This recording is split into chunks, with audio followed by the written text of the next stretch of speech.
Merci beaucoup. Alors, je suis ingénieur principal des travaux publics de 9e échelon. De 2001 à 2007, j'ai assumé les fonctions du contrôleur des travaux de construction de l'aéroport international d'Olombo, dans le département des Plateaux, avec la SECNA. De 2007 à 2014, j'ai assumé les fonctions du surveillant général des travaux d'aménagement et bitumage des voiries urbaines de la ville d'Oyo, ainsi que de la route Oyo-Chikapika, avec le bureau Géoconsult. De 2017 à 2018, j'ai assumé les fonctions de directeur départemental de l'équipement de Brazzaville. De 2018 à 2022, j'ai assumé les fonctions de directeur technique du fonds routier.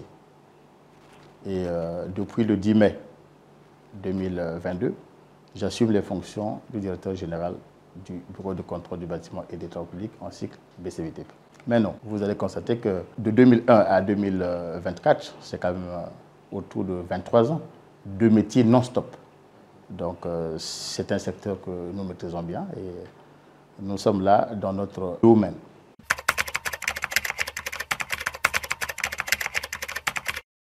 Le BCVTP, c'est le bureau de contrôle du bâtiment et des travaux publics, créé par la loi 10-86 du 19 mars 1986. C'est un établissement public à caractère technique, scientifique et commercial. Il est placé sous tutelle du ministère de l'aménagement du territoire et des grands travaux. Alors, ces missions consistent à réaliser les études du sol, sol routier, sol fondation, réaliser les études du matériau de construction, assurer l'assistance technique de tous les travaux du bâtiment et des travaux publics, faire de la recherche dans le domaine du bâtiment et des travaux publics, participer à la formation des techniciens dans le domaine du bâtiment et des travaux publics et enfin réaliser les forages d'eau en République du Congo. Voici les principales missions du BCVTP.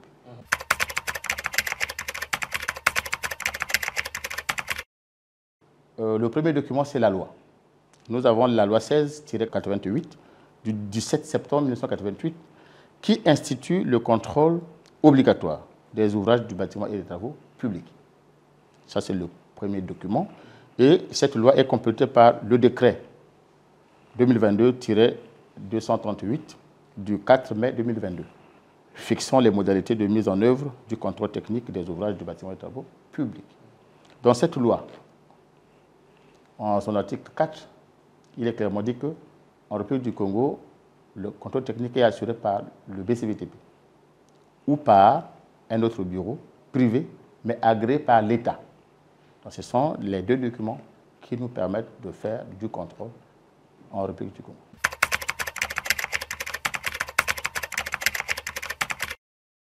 Malheureusement, non, parce que dans cette loi, il ne nous revient pas d'assurer l'applicabilité de cette loi.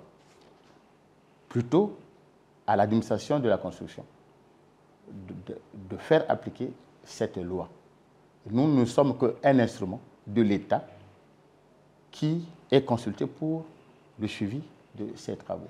Mais l'applicabilité n'est pas de notre pouvoir, c'est plutôt du côté de l'administration qui doit faire appliquer cette loi.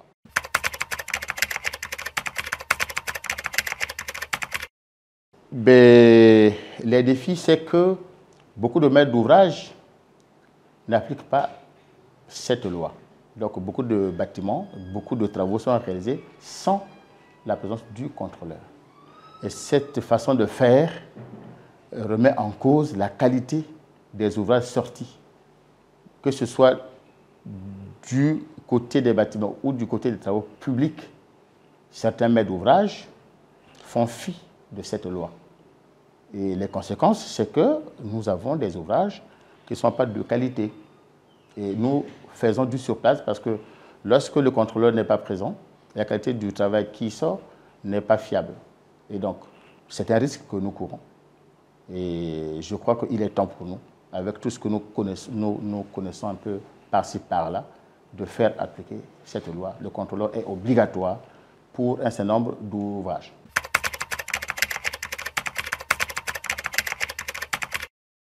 Mais sur le terrain, rien ne se passe pour l'instant. Seulement, nous avons, comme on a dit, nous avons certains documents qui, en principe, si ces documents étaient appliqués, si ces textes étaient appliqués, on devait améliorer les conditions, la qualité de nos ouvrages. Malheureusement, malgré même le fait qu'on a assisté ici à l'effondrement d'un bâtiment, où il y a eu mort d'homme, mais rien ne se fait d'une manière concrète. Les maîtres d'ouvrage viennent nous consulter selon leur désir. Hein. Il n'y a pas un mécanisme qui rend de contrainte. Et puis ça, c'est dommage. Mais je crois que déjà le ministère du contrôle d'État a fait prendre un décret.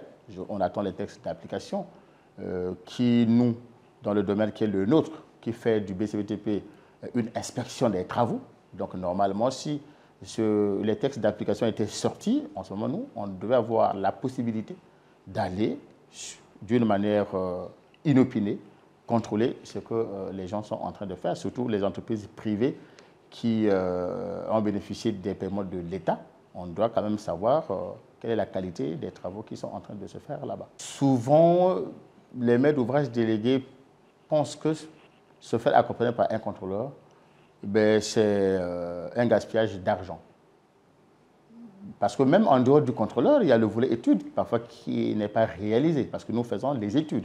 Je vous ai dit que nous faisons l'étude du sol. Tous les travaux publics se font sur le sol. Rien ne se fait dans l'espace. Ça veut dire que le sol sur lequel vous voulez implanter votre projet doit être étudié par nous. Il y en a qui ne le font pas. La raison, c'est que non, ça coûte cher. Au moment où on va dépenser des centaines et des centaines de millions, mais on n'est pas en mesure de dépenser 1 million, 2 millions, 3 millions pour se rassurer, vous voyez, de la qualité du sol sur lequel on veut bâtir. Ça, c'est un. De deux. Il y en a qui pensent que lorsqu'on a fait les études, ça y est, on n'a plus besoin de l'accompagnement. La loi est claire. En ce qui concerne les bâtiments, on dit pour les bâtiments à plusieurs niveaux. Ça veut dire qu'à partir de 2 niveaux, le contrôle devient obligatoire. Parce qu'en fait, ce n'est pas qu'on a dépensé d'énormes sommes pour exécuter les travaux, mais c'est aussi un problème de sécurité et de soi-même et de son voisinage. Parce que lorsque l'ouvrage qui est construit n'est pas de qualité, n'a pas respecté la procédure, cet ouvrage ne peut pas être garanti.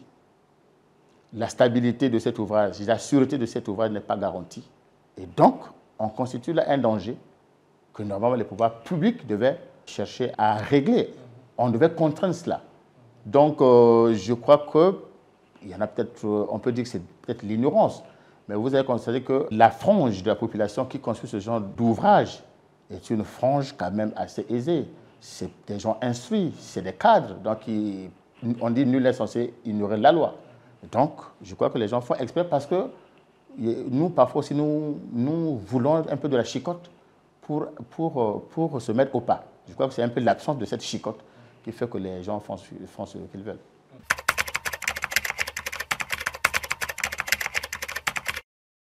Mais bien sûr, aujourd'hui, rien ne peut se faire sans les nouvelles technologies. Parce que le contrôle, il commence dans le bureau. Lorsque vous avez un contrôleur, avant qu'il ne se déplace sur le terrain, il doit d'abord contrôler et valider vos plans. Mais les plans se contrôlent avec les logiciels du genre Robot, BAT, Revit. Il y a beaucoup de logiciels AutoCAD que nous utilisons pour le contrôle de la conformité des plans. Sur le terrain, nous avons aujourd'hui des robots du genre drone que nous utilisons pour le contrôle de certains ouvrages lorsque l'accessibilité est un peu difficile. Nous avons l'Internet que nous utilisons pour communiquer avec les autres, parce qu'aujourd'hui, le monde est devenu un village planétaire. Donc, on utilise, il y a des réunions par visioconférence. Parfois, l'architecte du projet n'est pas au Congo. Nous sommes obligés de travailler par visioconférence avec l'architecte pour se mettre en harmonie. Donc, aujourd'hui, rien ne peut se faire sans les nouvelles technologies.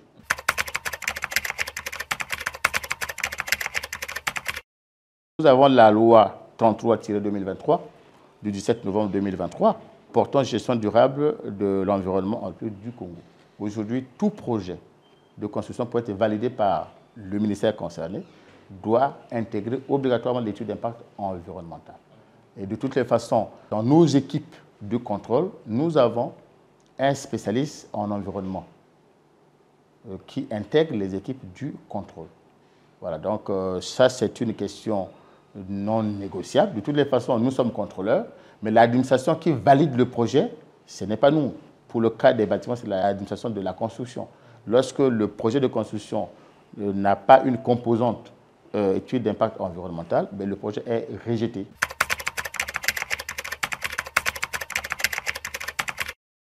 Aujourd'hui, notre relation avec les autres administrations est au beau fixe. De toute façon, nous nous complétons. Vous voyez, aujourd'hui, par exemple, avec les maîtres d'ouvrage délégués, lorsqu'ils ont un projet, en ce moment-là, lorsque le projet est lancé, ben, si ces maîtres d'ouvrage pensent que le BCBTP devait, en principe, ça devait être obligatoire parce que nous sommes contrôleurs de l'État. Mais malheureusement, certains ne nous consultent pas. Il y en a qui consultent les privés. Le secteur étant libéralisé, on n'a pas à s'en faire. Mais il y en a pratiquement qui travaillent sans mission de contrôle.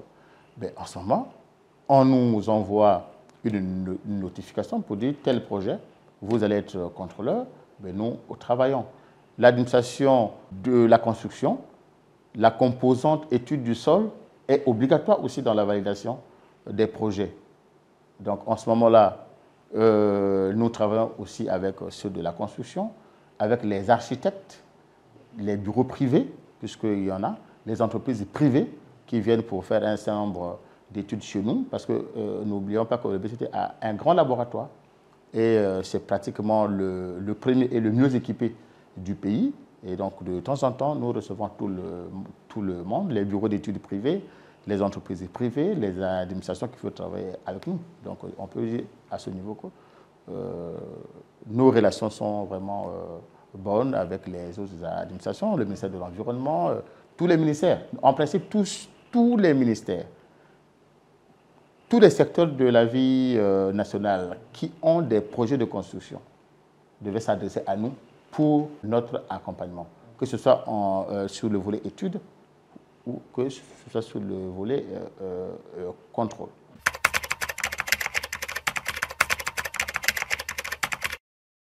Bon, ben, je crois que c'est un bel avenir. Aujourd'hui, le chef de l'État a imprimé une dynamique de la modernisation du pays par des infrastructures, parce qu'on dit souvent que la route du développement passe par le développement de la route. Donc nous ne pouvons pas aspirer au développement sans travaux dans les infrastructures. Ben oui, nous subissons une concurrence déloyale qui ne se justifie pas. En principe, dans tous les pays avec lesquels nous avons des relations de coopération, le Bureau national devait être présent, même si on pouvait intégrer les privés dans un projet, mais le Bureau national, qui est l'œil de l'État, devait toujours participer à tous les travaux financés par l'État, puisque ça a été créé pour ça. Vous voyez, de 1986 à 2025, ça fait 39 ans que ce bureau a été créé par l'État. Donc, toutes les infrastructures que nous voyons dans le pays ont été réalisées avec le concours du BCBTP, soit directement, soit indirectement. Donc, il faut bien que les gens comprennent le sens de l'existence du BCBTP pour que les collectivités locales, les ministères, en tout cas tout le secteur, lorsqu'on sait qu'on aura reçu un financement de l'État, on devait accompagner ce projet pour que les ouvrages qui sortent de là soient des ouvrages de qualité. Donc moi je pense que l'avenir, c'est un bel avenir, mais plus qu'on va vers le développement, plus que l'on doit respecter la procédure de construction. Vous voyez, nos villes aujourd'hui sont en train de se développer d'une manière verticale. Parce qu'il y a le développement horizontal, il y a le bâtiment vertical. C'est-à-dire qu'on a de plus en plus des bâtiments à niveau Et ces bâtiments sont à la fois source de développement, parce que bon, ça embellit nos villes, et c'est à la fois un danger. Donc lorsque on se met à construire comme on construisait pour les pleins pieds, je crois dans les années passées, on n'avait pas assez de bâtiments à niveau dans nos villes. Chacun pouvait aller prendre son maçon, commencer à construire. Mais lorsqu'on construit à niveau, en tout cas, il faut respecter la procédure. Voilà. Nous avons vécu des situations qui devaient nous édifier, mais malheureusement, on hésite encore. Nous avons eu, par exemple, le drame du 4 mars. Vous voyez, ce drame du 4 mars, s'il n'y avait pas les bâtiments de dragage construits par les Chinois dans le respect des règles de l'art, on devait peut-être enregistrer beaucoup plus de victimes. Ces bâtiments ont fait écran, ont protégé les populations. Tandis que certains bâtiments très éloignés de l'épicentre se sont effondrés. Ces bâtiments, vous voyez que les bâtiments qui sont à côté ont résisté, ont protégé les populations, mais ceux construits dans le non-respect des règles de l'art se sont effondrés. Donc je crois qu'il faut bien que l'on intègre le volet contrôle qui devait être vraiment obligatoire dans le sens de cette loi-là pour que nos travaux publics soient florissants dans l'avenir. Voilà.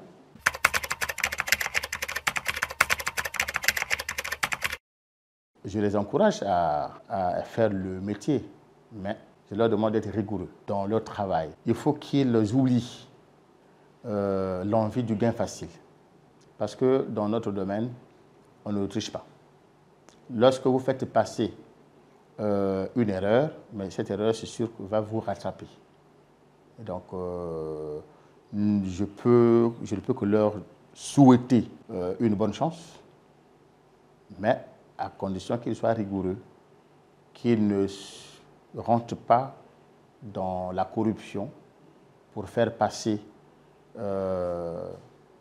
des malfaçons qui vont sûrement les rattraper. Et lorsque un cadre se retrouve dans ces conditions-là, je crois qu'il perd